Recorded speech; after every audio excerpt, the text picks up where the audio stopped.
નમસ્કાર દર્શક મિત્રો, સિંધુદય ન્યૂઝમાં આપ સૌનું સ્વાગત છે। સમાચાર પર કરીએ નજર। શિક્ષણ મંત્રી પ્રોફેસર ડોક્ટર કુબેરભાઈ ડિંડોર સંતરામપુર મંદિરોમાં સ્વચ્છતા અભિયાનમાં જોડાયા। સાફ સફાઈ કરીને દેશના વડાપ્રધાન નરેન્દ્ર મોદીની એક અપીલને પગલે મંત્રીઓ, સાંસદો, ધારાસભ્યો સહિત સેલિબ્રિટીઓ ધાર્મિક સ્થળોના સફાઈ અભિયાનમાં જોડાયા હતા। ત્યારે 22મી જાન્યુઆરીના રોજ અયોધ્યામાં ભગવાન શ્રીરામના નવીન મંદિરનો પ્રાણ પ્રતિષ્ઠા કાર્યક્રમ યોજાનાર છે, જેનો શરૂઆત થઈ ચૂકી છે।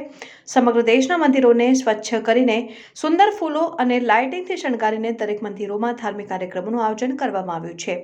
પરિસરોની સફાઈ માટે 14 થી 22 જાન્યુઆરી દરમિયાન સ્વચ્છતા અભિયાન ચલાવવામાં આવી રહ્યું છે। આ સ્વચ્છતા અભિયાન અંતર્ગત કેબિનેટ આદિજાતિ વિકાસ, પ્રાથમિક, માધ્યમિક અને પ્રૌઢ શિક્ષણ મંત્રી પ્રોફેસર ડોક્ટર કુબેરભાઈ ડિંડોર પોતાના મત વિસ્તાર સંતરામપુર ખાતે શ્રી ગાયત્રી મંદિરમાં તેમજ મંદિરની યજ્ઞશાળા અને શિવજી મંદિરની સફાઈ કરીને શ્રમદાન કર્યું।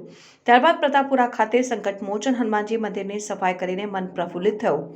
આ પ્રસંગ સાથે તાલુકા પંચાયતના પ્રમુખ હરેશભાઈ વળવાઈ, જિલ્લાના મહામંત્રી રાવજીભાઈ પટેલ, તાલુકા સંગઠનના પ્રમુખ બળવંતભાઈ પટેલિયા, બિપિનભાઈ પટેલ, પૂર્વ તાલુકા પંચાયતના પ્રમુખ દિલીપભાઈ પટેલિયા, સંતરામપુર નગરના મહામંત્રી નીતિનભાઈ રાણા, ગાયત્રી મંદિરના ટ્રસ્ટી રામજીભાઈ ગરાસિયા, ભક્તજનો અને પાર્ટીના કાર્યકર્તાઓ હાજર રહ્યા હતા।